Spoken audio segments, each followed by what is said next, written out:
Yeah, I went up. No, I didn't. I went a little high. She told me like very early there, and I was like, I'm just gonna check where she is, and I text her. She's like, Yeah, right. Yeah, that would be really awkward if you both got up there. That would be pretty strange. So I'm glad you warned me.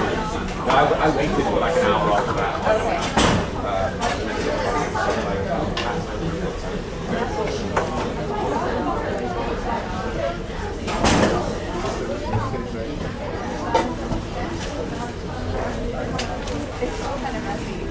Still don't know what's going on. I still have no idea what's going on. Yesterday, I definitely did.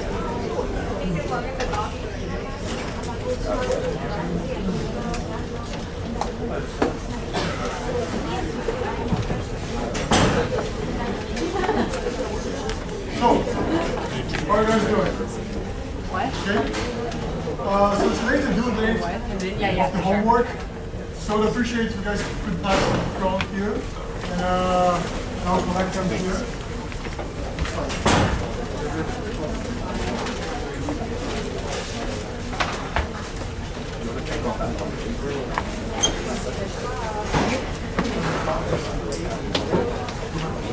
Oh yeah.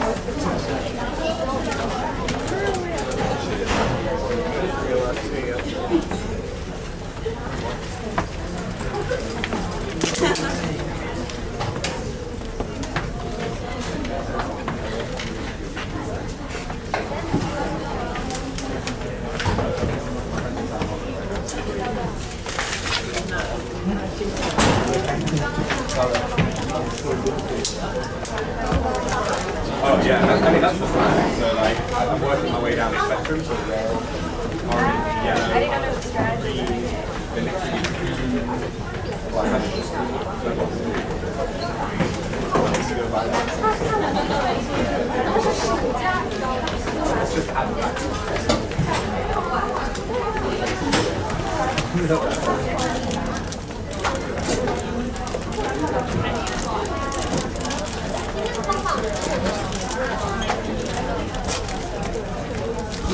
That's true, but they're like pretty confusing.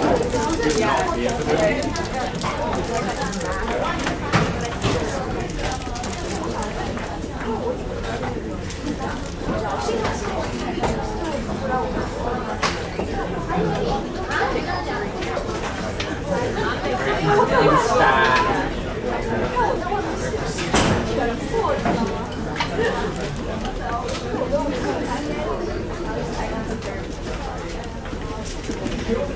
I don't think I even have a picture of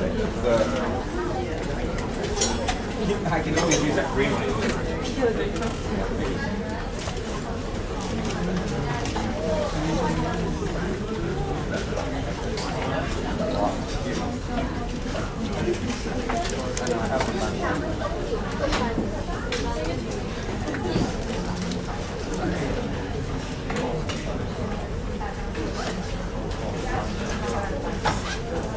Okay, just a little bit of feedback that I got from, so the previous class was the midpoint of our course here, and I asked you guys to give a little bit of feedback of how the course was going. I got many valuable suggestions, and something that was a common, many people said the homework is hard. Yeah, it is supposed to be, we didn't do anything in class to practice for the homework. Well, the homework is supposed to be a little bit harder than the class. I want you guys to spend some time thinking about it. There's not a lot of homework, but you should think about it. And I'd rather you to be surprised with the homework than to be surprised with the final. That's why the homework is optional, and you can only improve your grade. I kind of like the idea that you guys spend some time thinking. You can talk to each other, you can find other solutions. That's okay. Any means of learning is valuable means of learning. Provided that you write your own solutions in the end and find if you're talking to each other. And I myself provided answers to a couple of questions there in scholars. So it's supposed to be a little bit fun. Many people said that we need more examples, and other people said that we go too fast.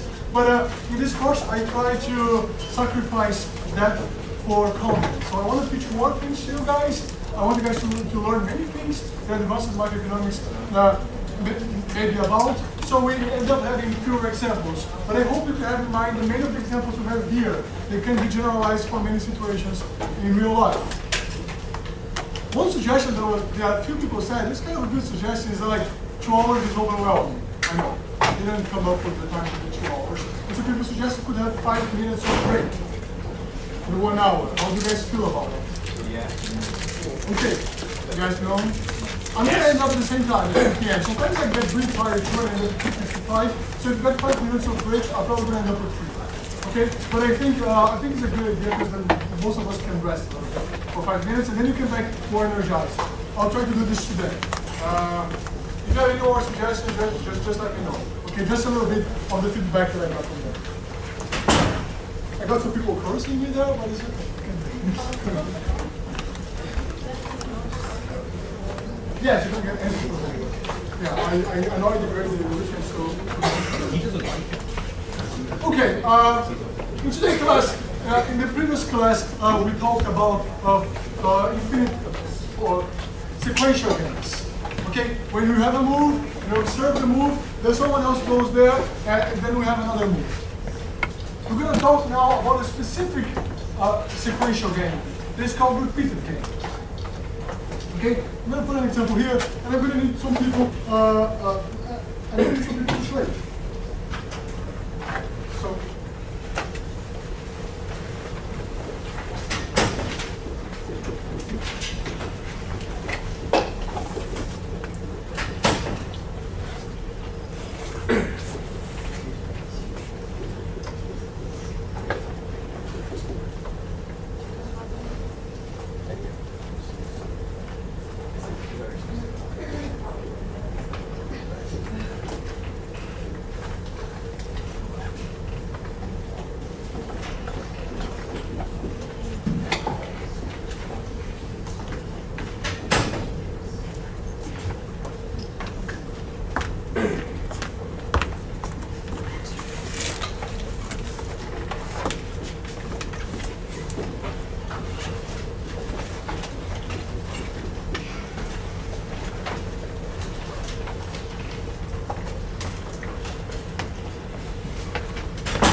Okay.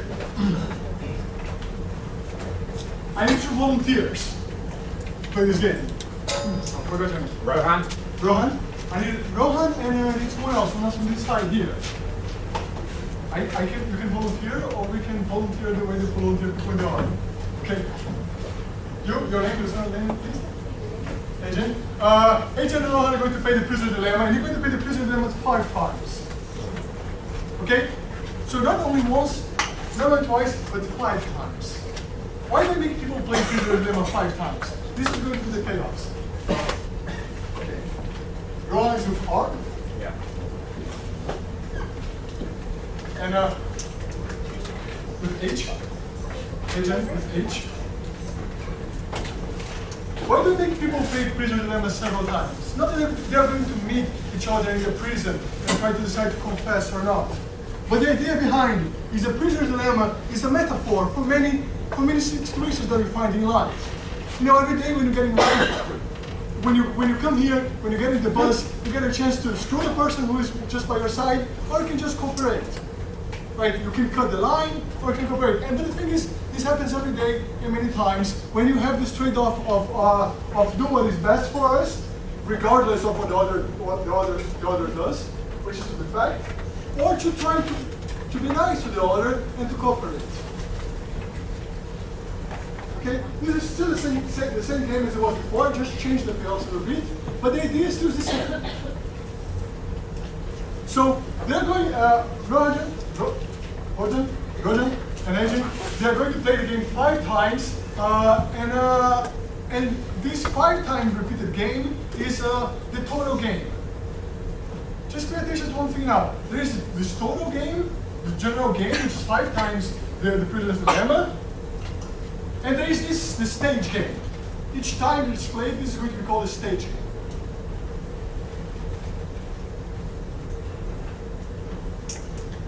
So the stage game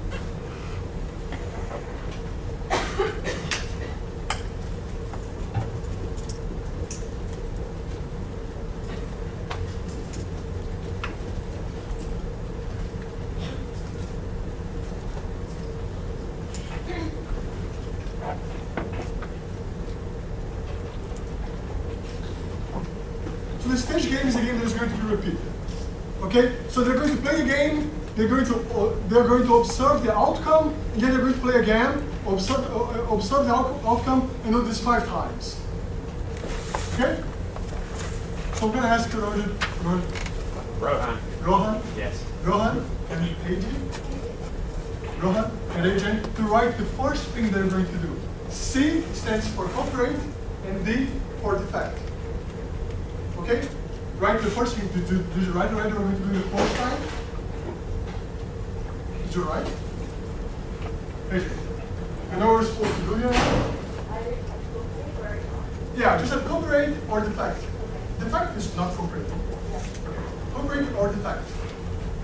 Are you ready there? Are you ready? What did you do? And you? Defect.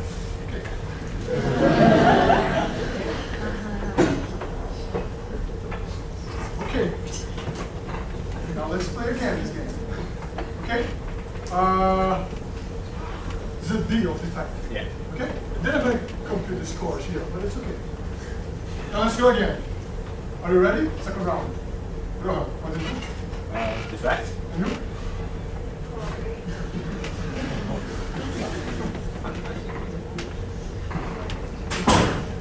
Okay. Let's just write it again. Right? I'm going to ask you to write down. Did you write down? I want the guys to be peeking after that. Did you write down, Rohan? Yeah, I did. What did you do? AJ, what did you write? And you?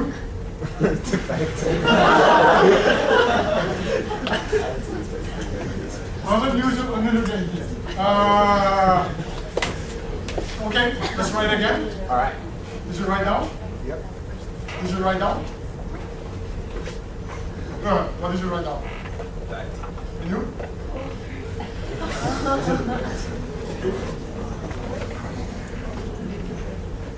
Last round now. Let's kind of result you are having. Ready? What did you write down? And you? Cooperate. Okay. Here's the result.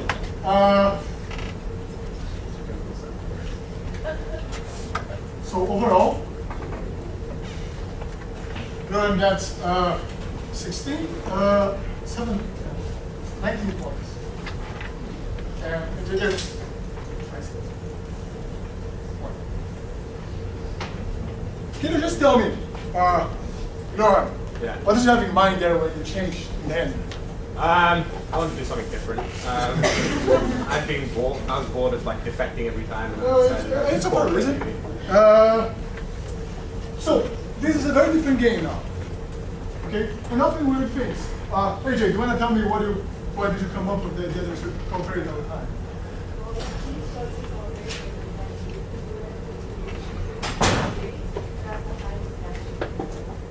Yeah, but if you defect, you're going to be better off here. It's a dominant strategy to defect. It's okay. So let's figure out what is the sub-game perfect Nash equilibrium of this game. Okay, first of all, there is not clear whether what guys do is right or wrong. There are many valuable explanations for different things, different behaviors that can happen. Okay, people even try to come up with this idea of see if different animals play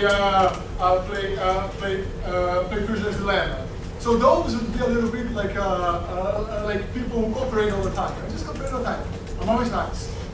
And hawks never cooperate with anyone. They always defect. They always fight. But if you see two doves, they get along too well. They can share a meal. But if there are one dove and one hawk, they all completely praise the dove. But if there are two hawks who deviate all the time, they fight each other and they're in a really bad situation. So they kind of even make animals play this game to see how they react. You had a question? Isn't it 3? Does she get 3 points or? I'm sorry, say again? Does she get 3 points for cooperating on the last one? Oh, that's true, yeah, right.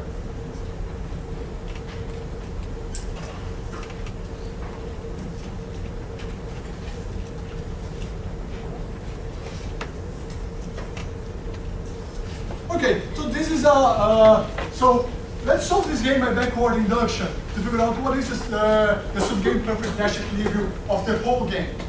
Okay, but I'm not gonna do for 5 times. I'm gonna do for 2 times. Okay, just and then we're gonna generalize a little bit.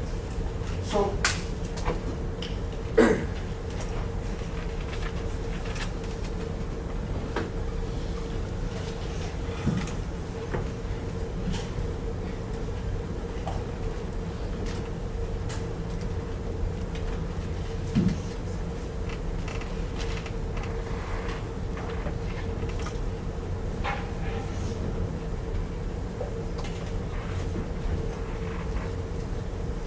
So let's look at the very last stage of the game. So in the last stage, we have player 1 and player 2 choosing between cooperate and defend.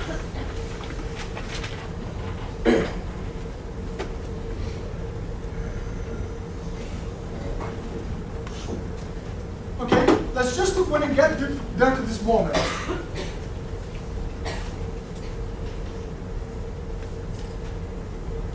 What is going to be the outcome of this game?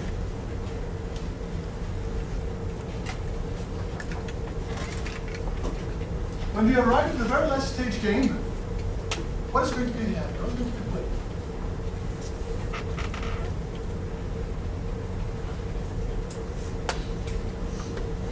Anyone? Okay. No, let's go in by parts. If player 2 is playing cooperate, what does player 1 want to do? Defect. If player 2 is defecting, what does player 1 want to do? Defect. The same thing, if player 1 is cooperating, player 2 wants to defect. If player 1 is defecting, player 2 wants to defect.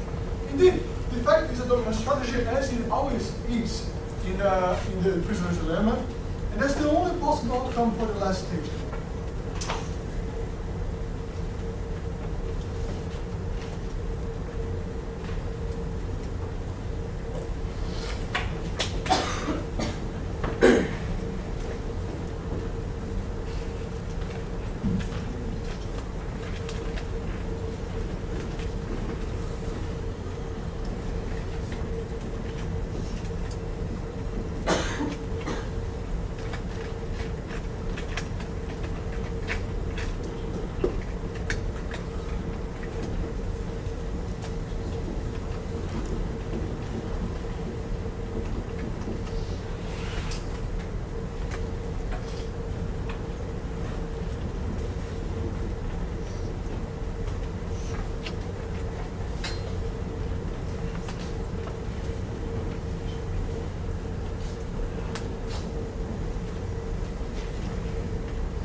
So when we begin the game, before we play 5 times or 2 times, we know that in the second period, in the last period, we're going to get 1.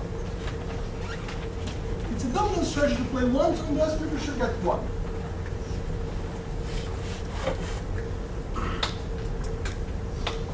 So having seen this, let's see what is the payoff of the first period. Notice one thing. This here is not the payoff of the game in each period, of the sub-game in each period. That's the payoff of the stage game that is repeated. Let's see what is the payoff when the game begins.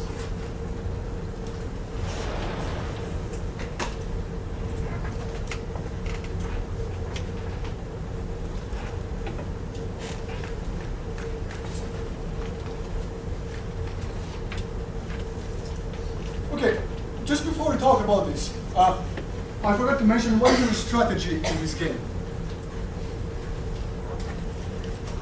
Can anyone remind me what is the definition of strategy? I kind of hammered this in your head 2 times already, in class and in the home.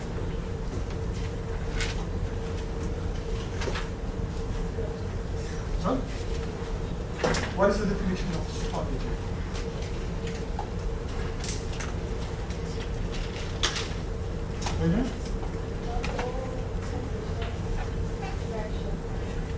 So, a strategy is a contingent plan that assigns an action for every possible history. So a strategy for how many histories you can observe here in this game? 4. A history is an outcome of the first stage game. So the strategy can be do something in the first game, the first time we face these matrix here, and then as a function of the outcome of the first stage game, we prescribe another action. That's what a strategy is. It's easy to see that if the game is repeated many times, there are many possible histories that you can observe. So strategies can become very complicated. Okay? But there are sometimes simpler ways to describe strategies.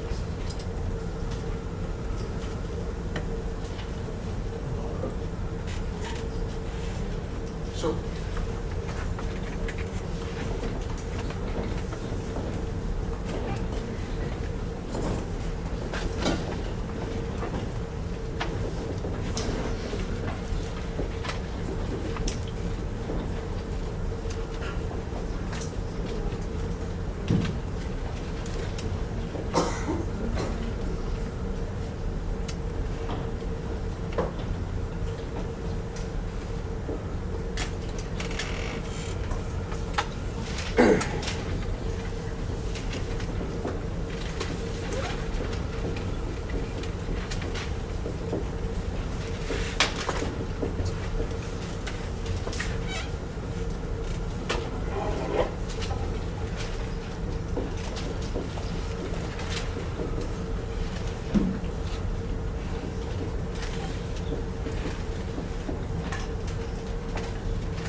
So we know that no matter what we do, we're going to get 1 in the last period. Because 1 is the only Nash equilibrium in the last period.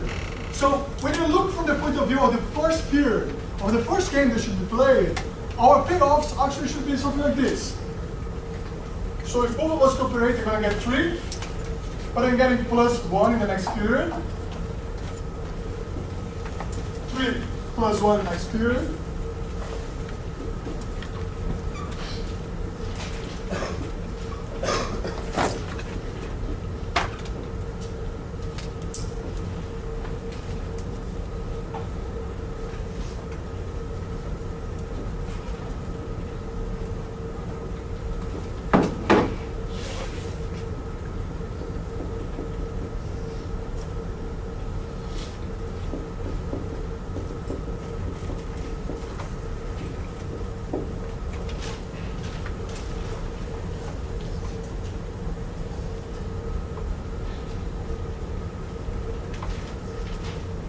Yes, I did.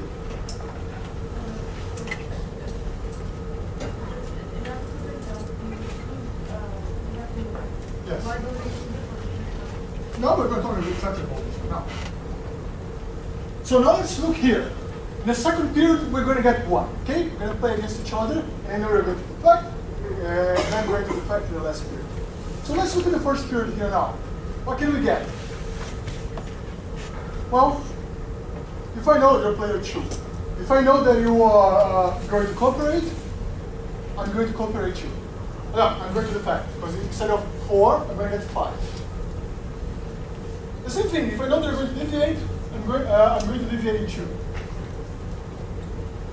For you, the same thing. If you know that you're going to cooperate, you're going to defect.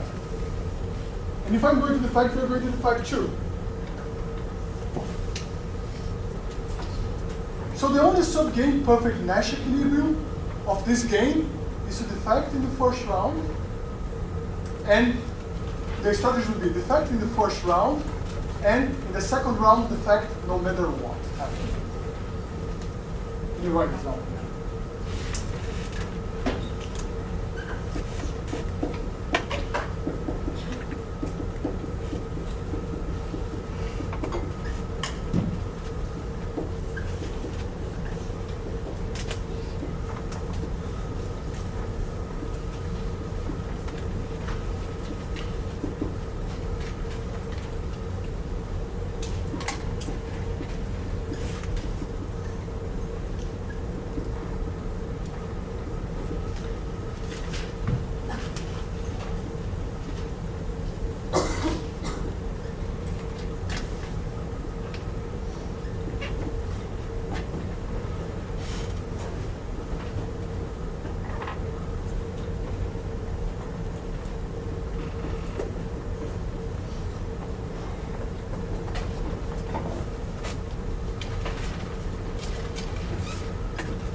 Subperfect convention. Subperfect convention. Subgame perfect. Subgame perfect convention. Yes. Equilibrium, view ends. We're looking to reach round 5. No, we're only playing twice here. Okay? Just to simplify, do not do this 5 times, I'm doing this twice. What I'm saying is this, they play the game once, and then no matter what happens, they're going to play the game again, 2 times. And we said that in the very last period, the only possible equilibrium is defect. So since that we know that the only possible equilibrium is defect, we're going to get 1 in the last period. So it means I'm just looking at the first period now, and I'm adding 1 because 1 is going to be the payoff of the last period. And now we can see that the only equilibrium in the first period, given what we're going to get in the last period, is also to defect. And maybe you're thinking, oh, this is just because the game is played just 2 times. What happened if the game was played 10 times? Well, in every period again, the only match equilibrium would be to defect. And in the last period, we know the person will defect for sure. In the 9th period, the person would defect for sure. So in the 8th period, we're going to look and say, oh, let's defect 2. And we do the same thing for the 7th period, and the same thing for the 6th period, for the 5th period, the 4th period, the 3rd, the 2nd, and the 1st period. So defect all the time, never establish cooperation would be the only possible result of this game. Yes? So you are using the background induction method to analyze this case. But if you see from the first move on the second stage, so why not it happened that in the first stage they both play the cooperation, and then they say, oh yes, cooperation is good, and they go on to play the cooperation. Because in the last game, playing let's start playing a cooperation not last period, the last period. Now, something for back, when you get to this situation here, you have incentives to delete it. I mean, why is so different when we see from 1 to 2 and from back? Because we're solving for the subperfect game national here now. And when we do this, we look to see what is going to happen in the last period. And then we take what is going to happen in the last period as given, and we come to the period before. And this is not only for 2 times repeated previous dilemma. It could be for 100 times repeated previous dilemma. It's a very counterintuitive result. Yes.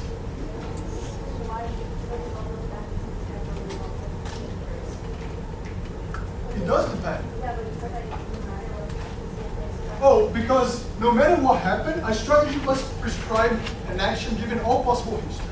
The no matter what happened is referring to histories there. No matter what was the history before, let's defect again. That's what the strategy means. Yes, sir. Yes. Yes. So what about if we have more than 2 hashing? We're gonna get to the result. This result here is not so general. We can create some interesting things.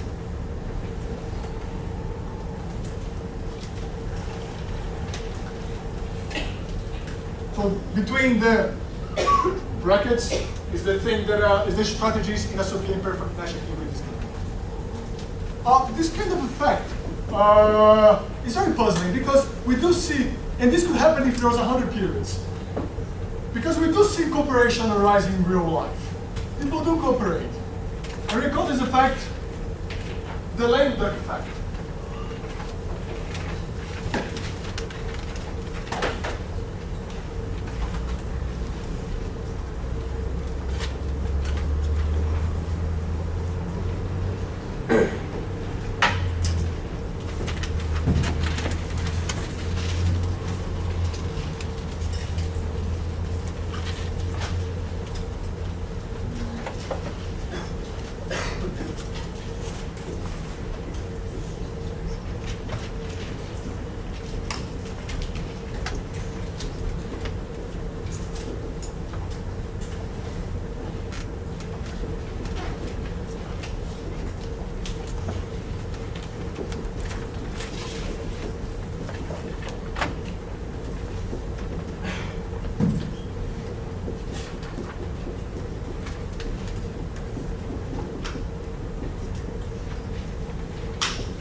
So there are many situations in real life where you can see this kind of lame duck effect. The thing that you know that the relationship is about to end, and then you start now cooperating.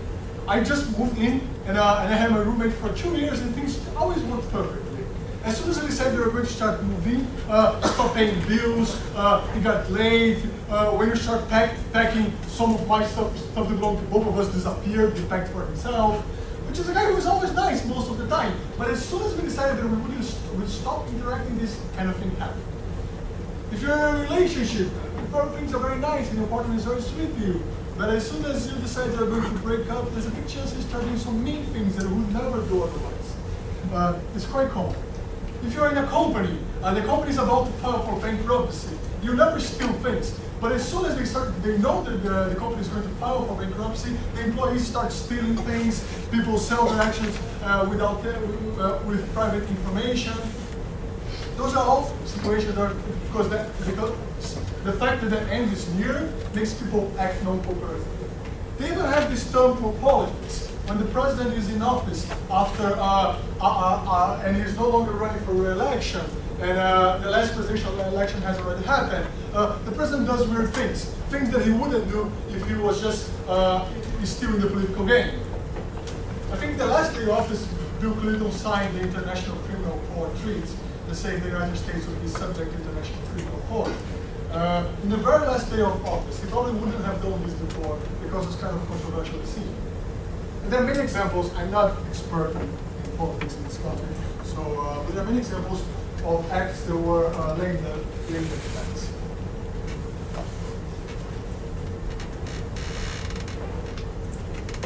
Any question on this?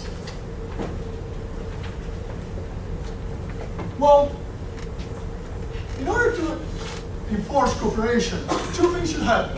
First, we should have very benefits from cooperating right now in the future. High benefits for cooperating right now in the future yields cooperation. But also, the other way to enforce cooperation is by having stronger punishments. So I'm going to play a slightly different game here right now, which is the prisoner's dilemma with mafia. and you're going to play it twice.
So let's see how, and we're going to play this game twice.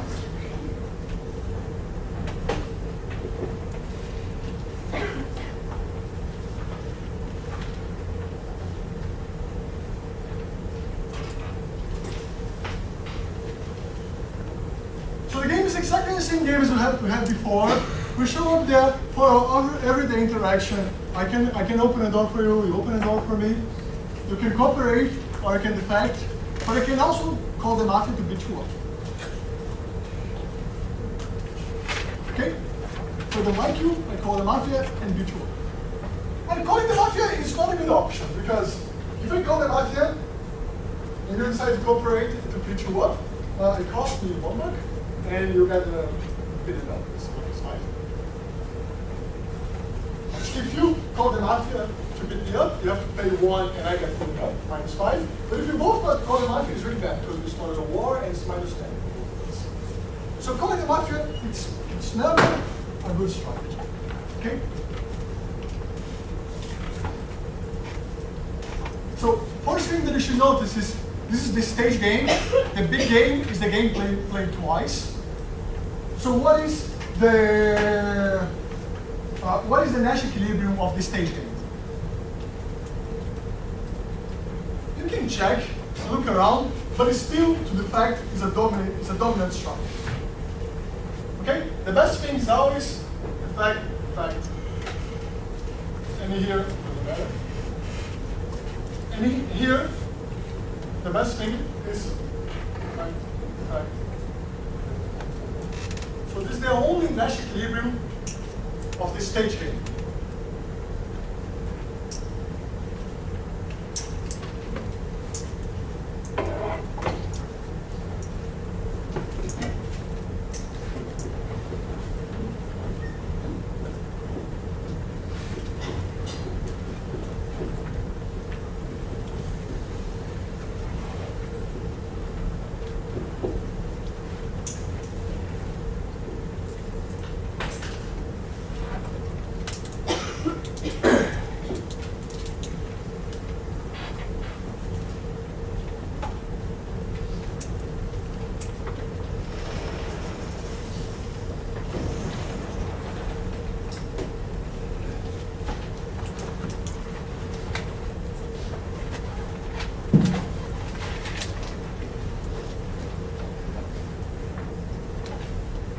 For exactly the same reasons as we have talked before, this is also the only subgame perfect Nash equilibrium is in the fact in the first period and in the fact in the second period.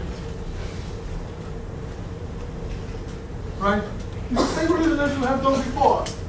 I'm just going to add 1 to this very matrix of payoff here everywhere. And the only subject perfect Nash equilibrium is to the fact in the first period and to the fact in the second period, no matter what happens.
So far, exactly the same thing. But now, okay, we can just solve this by backward induction, and as Hadia pointed out, we're going to always end up defining. But now I'm going to ask you guys, is there a Nash equilibrium of the whole game where cooperation happens in the first period?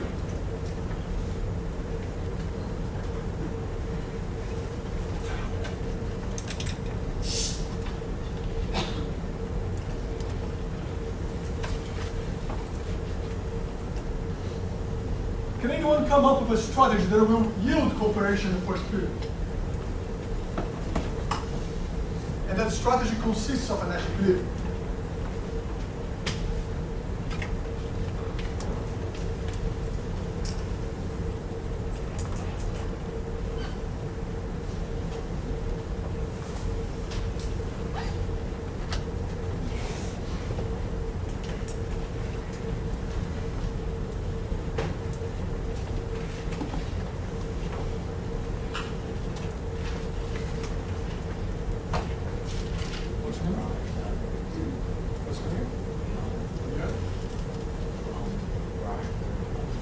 There is no such a possibility of bribing. The only possible action is to cooperate with the factor to beach club with the mafia.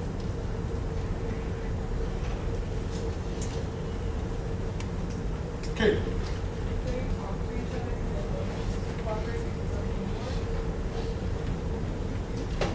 No, like, that's really what is Nash equilibrium.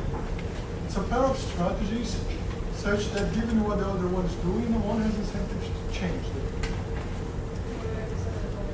I said there's only one Nash equilibrium in stage. One thing is this game here played once. This is the stage game. The whole game is this game played twice. There are more Nash equilibrium in this game played once. And the strategy should tell me something to do in every possible way.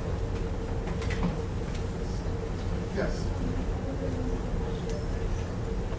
The mafia first. What do we get it in the right direction? I'm sorry, you're going to Christian?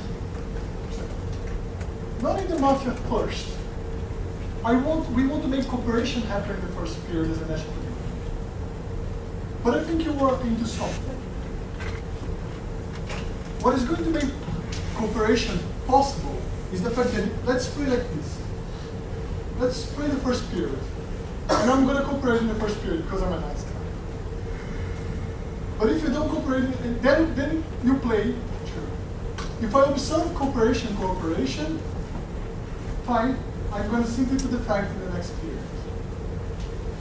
But if I observe something different than cooperation in the first period, I'm going to call them out to be true. So you cooperate with me in the first period. If you don't, I'll call them out. And if I'm playing this strategy, you have incentives to play exactly the same strategy.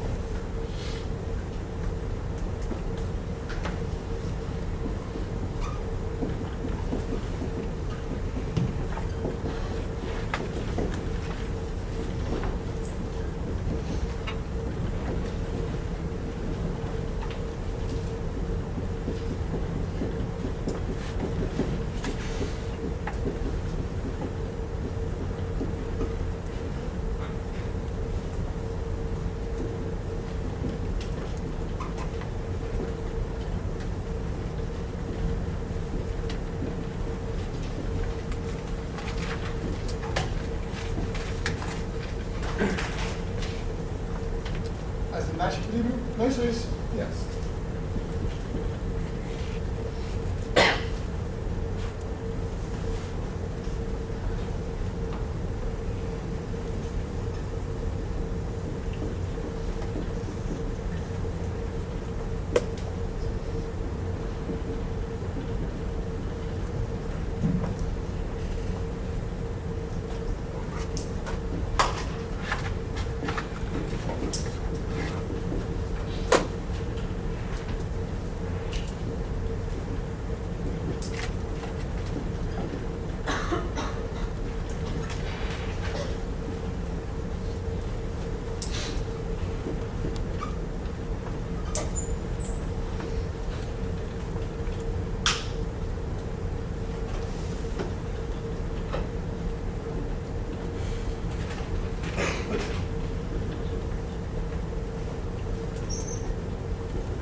So now I have a whole strategy there that assigns different actions for different histories.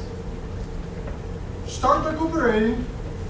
If I observe cooperation, fine. Now I'm just going to defect in the second period. But if I observe anything else in cooperation, I'm going to call them off. Yes.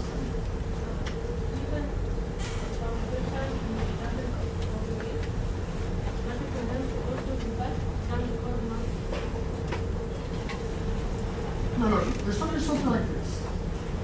I'm going to start cooperating now. Let's play this game. And if you cooperate now, you can do whatever you want. It's fine. I'm playing your one and player two. But if in the second period, if I observe that you cooperate in the first one, I'm going to simply defect. But if you observe that they've done something else than cooperating, I'm going to call them off. Because that's my strategy. And that's an issue. You're saying that this is that if this actually happens to get in the period where you did not cooperate, I'm not going to call them off. Yeah, that's not argument, that's not a solution. But still an issue.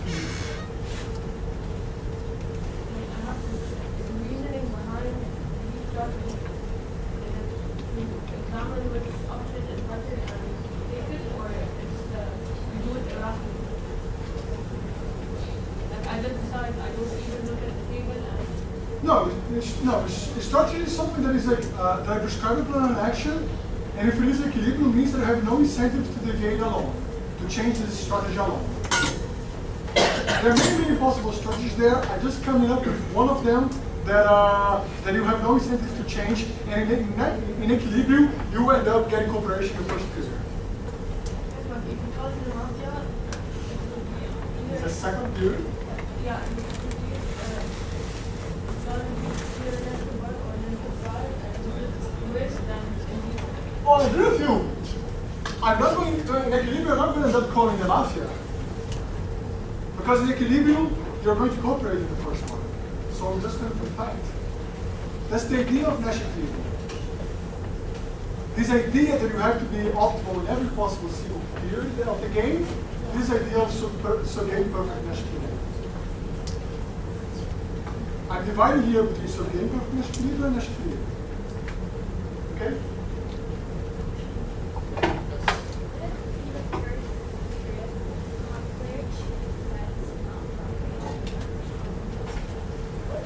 Okay, so in the first period, I play cooperate, and player 2 plays these guys here.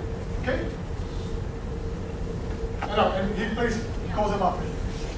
I get -5, and then I get -1. Now in the second period, I'm going to call them out.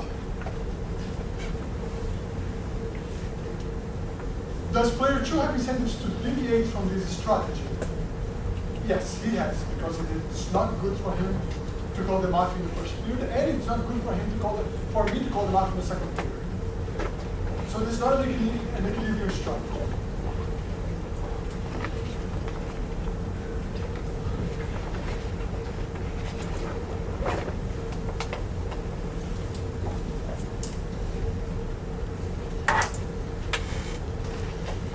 Yes.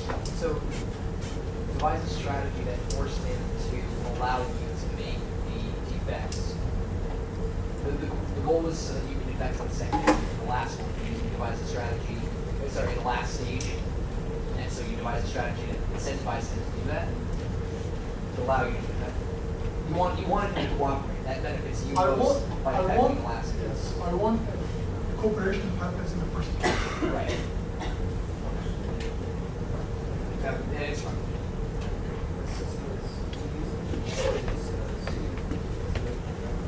Yes, the math is exactly like a trap. It's like destroy the wolf. We're gonna call the bad guys here, they're gonna come and beat you up. In equilibrium, I'm not gonna do it. You don't even believe that I will do it. But if I'm using this strategy, and you're gonna have me say use this strategy, just going to get a equilibrium. Yes, kidding. So what if he doesn't choose to cooperate in the first round? But we already said that they have to defect in the second round. No, I agree with you. You're saying this is not a credible threat, right? I agree, but I don't require them. I'm talking about Nash equilibrium. And Nash equilibrium, you don't have to. It's a strategy that if I'm doing this strategy, therefore the other person has incentives to do this strategy too.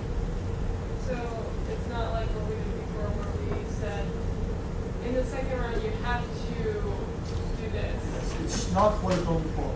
That kind of reasoning, backward induction, helps us to find the subgame perfect Nash equilibrium. Okay? And this is not a subgame perfect Nash equilibrium, it's just a Nash equilibrium. It involves empty threads of calling them out. Something that in equilibrium I will not have to do because we are going to cooperate in the first period. But if I had to do it, it's not credible that I would do it. It's similar to King jumping and destroying the ball. So I'm not going to do this in subgame perfect Nash equilibrium unless it's correct.